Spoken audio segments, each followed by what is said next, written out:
Okay, so let's get into it. We're going to start with something very basic, very easy, half butterfly, very familiar. Right leg straight, left foot to the inside of the thigh. And then as always, since I have the blocks today, I'll actually demonstrate. As always, you are always welcome to use props. So this is one way, right? Forearms just adds a little bit of support. Some people will do block under the forehead like that. Others will put a block under their left knee. Hopefully you can see that on camera. Okay, so very common way to use the blocks. Not necessary though. So if you're not feeling, like again, it's overwhelming, it's super uncomfortable, then I would just do the posture straight like this. You can also sit on a block, right? And that can tilt you forward a little more easily. So here we're bringing the spine into flexion. So you want a rounded back, very important. We're not trying to do one of these with a nice straight spine. That's a different posture, different benefits. Instead, nice rounding and then a little stretch back here. And the foot can do whatever it wants, but you're welcome to flex it if you want, but I just usually let it relax. And we'll be here for a full 5 minutes.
Okay, so switching sides, same thing here, half butterfly. And of course, you can use all the same props on this side.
Okay, so let's unwind onto our backs and we'll rest for a few moments.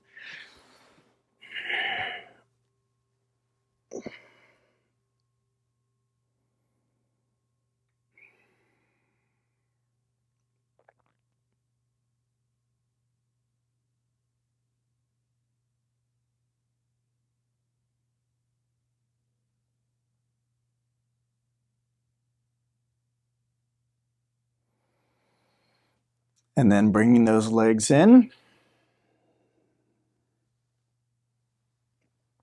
moving a bit.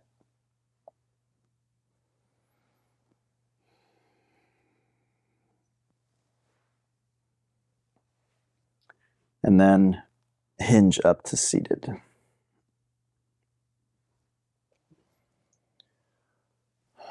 Okay, so here's where the trouble starts, at least for some, myself included. This is the half dragonfly. So legs nice and wide, straight, okay? And then we'll fold over the left leg. I am not mirroring, so you're probably gonna be going in that direction. I'm gonna be going this direction. So left foot, and there are two areas we're looking to feel it. One is in here. So it might feel like the back of the leg, but it's more or less the inside here. And then here along the side of the waist. Those are the two areas. These are your adductors, these are your obliques, and your intercostals are up here. So folding over the leg like so, you can use a strap over the foot. Okay. And we're looking again here and here. Do I feel it? If you do, then you're done. You don't need to do anything else. But if you don't, you roll the right shoulder over the left like so.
very gradually making your way to the other side, half dragonfly. Okay, part 2 or side 2. And I do want to mention, it may not be possible to feel both. So you may feel only the leg or the side. That just try your best to get both, but if you can't, don't sweat it. Don't feel like it's not working. Okay.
Okay, take your time and let's unwind onto our backs for a moment and rest.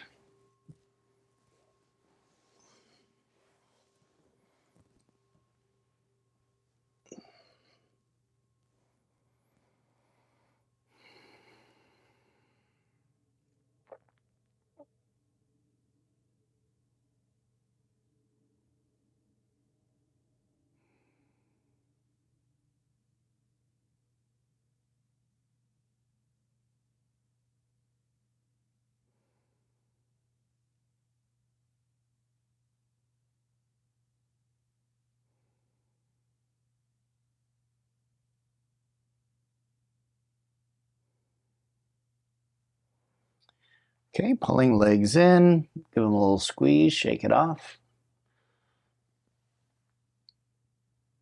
Definitely feeling it in my sides and my back as I move. But the more I move, the less I feel it. So the sensations seem to soften with each repetition of a movement, and that's exactly what we're looking for here. Okay, let's go ahead and hinge up. We'll continue, it's kind of the midpoint, so we'll continue a little counter stretching in the bear pose. Counter stretching warm up, we're moving into back bending next. So this is a simple back bend that what we call cow position, so the cat-cow. Of course, we can do more than just that back and forth. We can also get into the hips a little bit. Shoulders, shrugging the shoulders. You know, you can bend your arms a little bit. And again, what I'm trying to do is move in a way that lessens the unpleasant sensation. So if I feel stiffness, my hip, I might repeat a movement a few times, try and get rid of that stiffness. Okay, when you're done with that, a little down dog. And down dog, of course, is more about your legs. The bear is more about your torso. So now this is more like focusing on toes, ankles, right? Moving. And same idea, if I feel any stiffness or tightness, pain, I'm going to try and move in a way that releases that, lessens that with repetition. It may not go completely away, you know. If it were that simple, it'd be great, right? All we have to do is move and all the pain goes away. Okay, this is an unusual posture. So I'm just going to show you what we'd like to do is bring the left knee forward, okay, like so. Right leg is behind us. Now it's not a pigeon, so you can see my foot is not over here like it would be in pigeon, or what we call sleeping swan. Okay, so I'm not doing that. The foot is either under my knee or it's on the left side of my hip, okay, my left hip. It's over on the outside of my left hip. Now this is where we might want blocks. So you're going to see I'm going to push myself back into a back bend, nice healthy back bend. Two areas we're targeting is here, the front of the hip, and then also the low back there. Okay, so hip flexors and spine. This is probably, if I had to guess, the most challenging yin posture in the whole repertoire. At least for some people, it's going to be. We're very active. It's very yang, right? It's a back bend, which are already more yang. And then we're holding ourselves up. It's more yang. And it's just intense.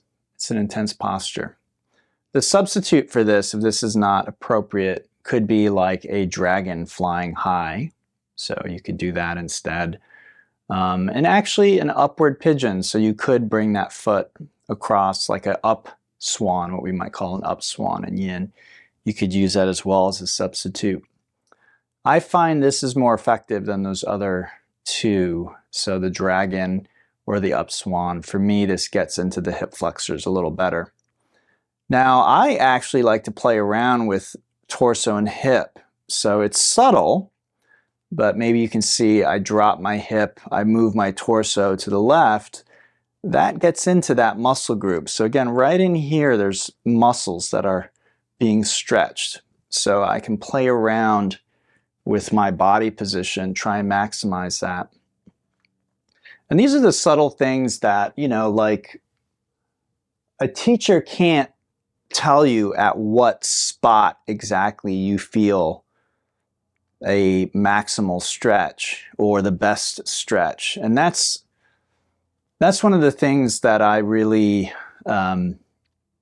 appreciate about my yin teacher, Paul Grilly, and how he taught me to teach you, is instead of, you know, being very rigid and trying to tell everyone exactly how to do everything, you give options and you encourage experimentation, because I've found some really sweet stretches that aren't necessarily proper alignment.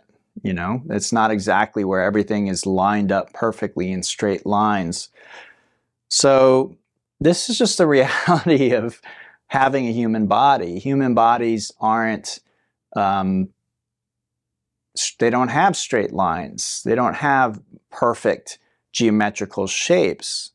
So while the idea of biomechanics can be really, really appealing, you know, stack the joints, that's going to give you the most stability, or, you know, all these kinds of ideas of create a right angle, you know, with your joints in certain positions. That's great. There's a place for that. There's a time for that, but it's limited.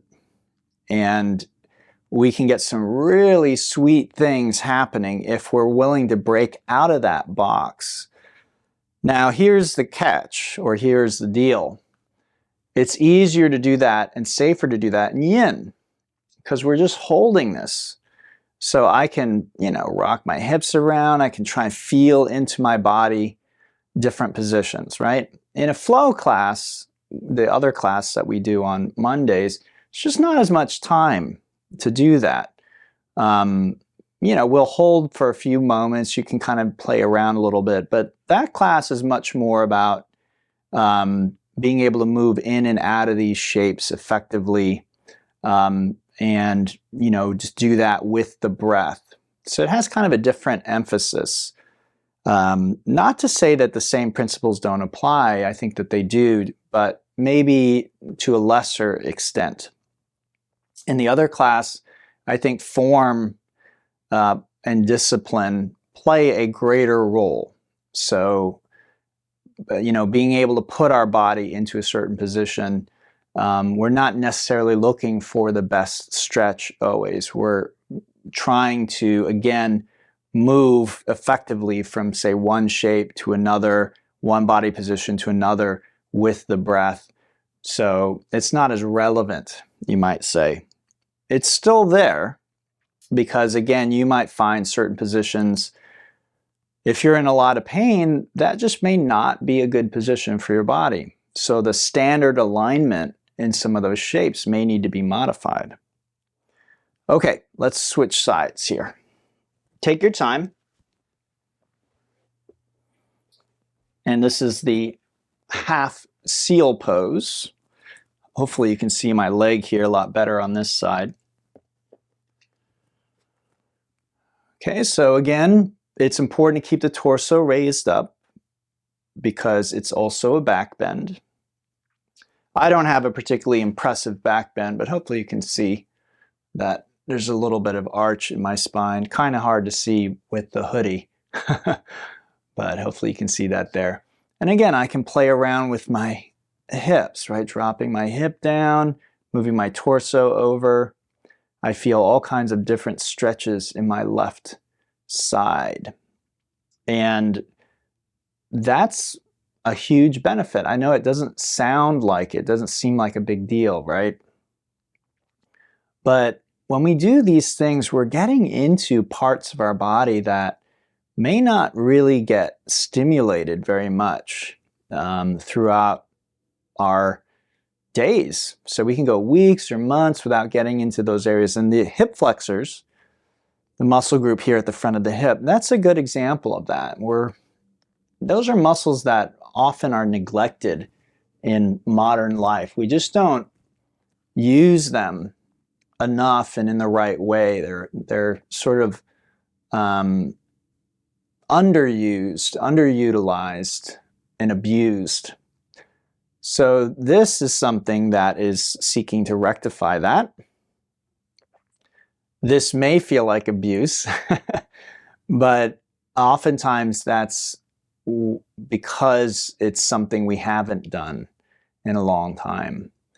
So it's worth keeping in mind that sometimes when you're doing something in yoga or when you're exercising or moving your body and something feels really awful or really intense, you may be tempted to think, oh, well, that's bad for me. It just feels awful and I don't like the way that feels.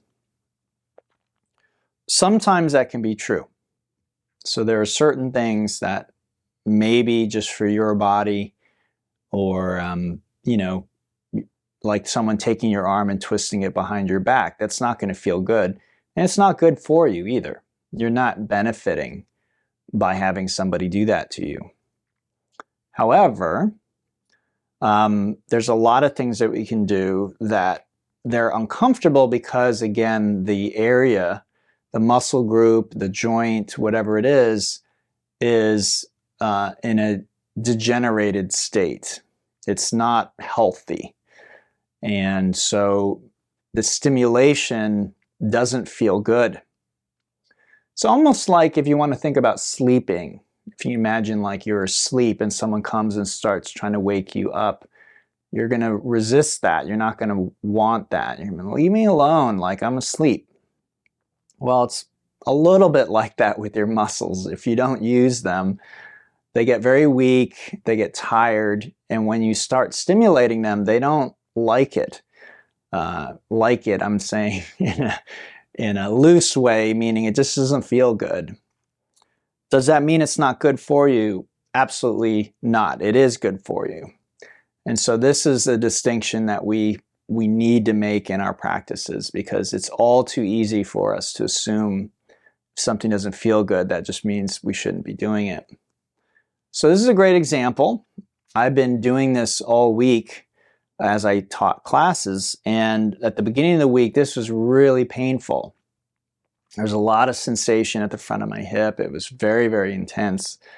And now I'm at the end of the week, and I feel very little sensation comparatively.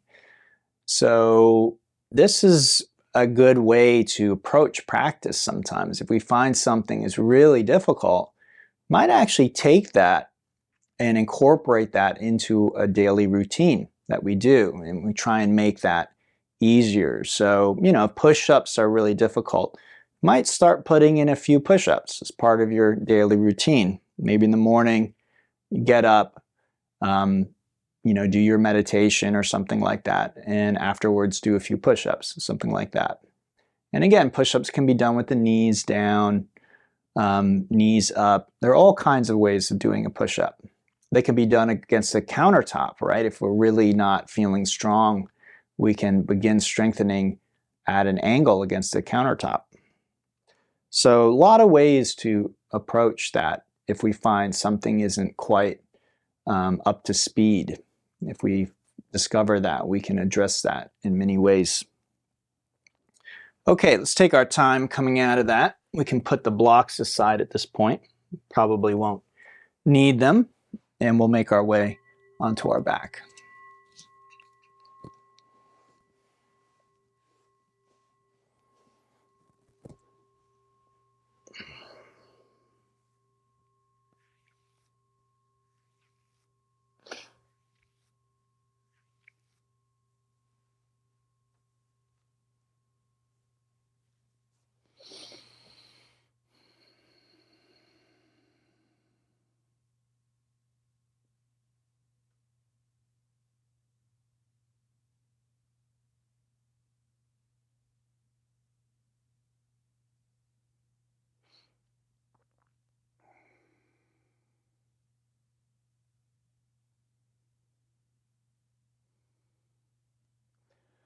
Okay, last set of postures. We'll bring in those legs, stretch it out.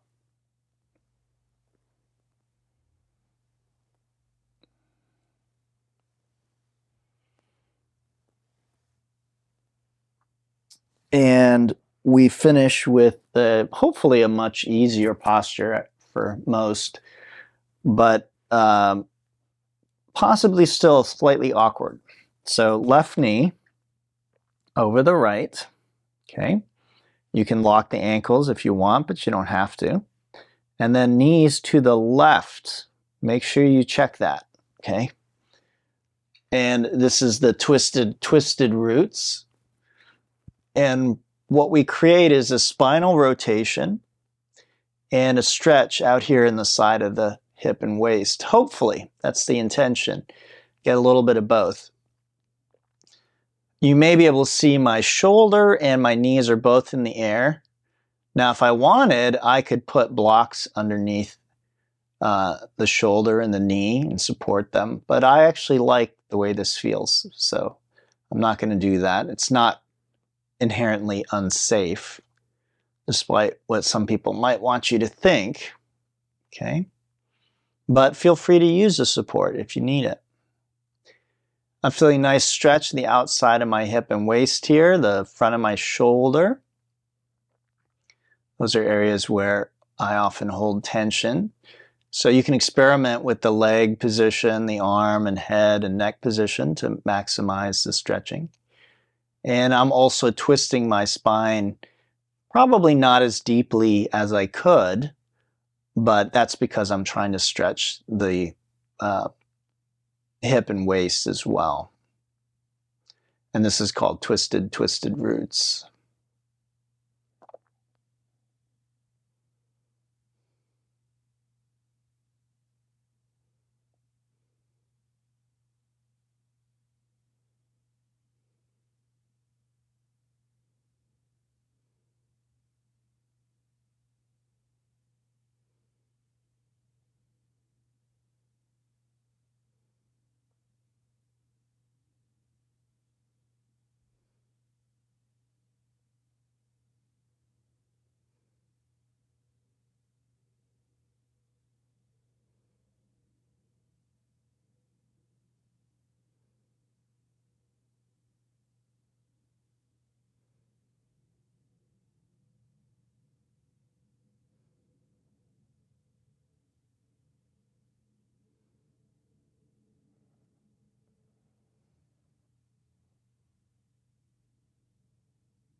Okay, so gradually switching sides here.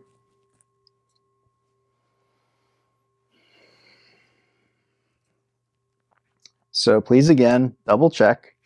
It's going to be right over left, right? And then down to the right, which again is probably going to feel slightly awkward. That's because of the stretch we're trying to generate here.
Okay, let's unwind.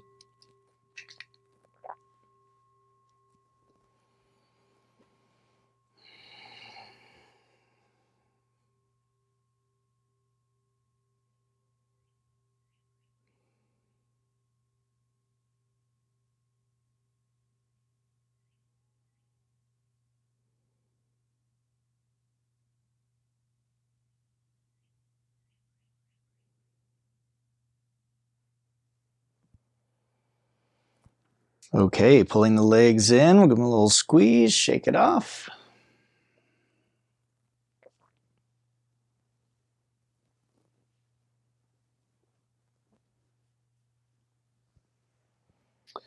And then, as usual, grab a phone or timer. 6 minutes is what I recommend. Just unwind on your back, relax, close your eyes, let your body rest.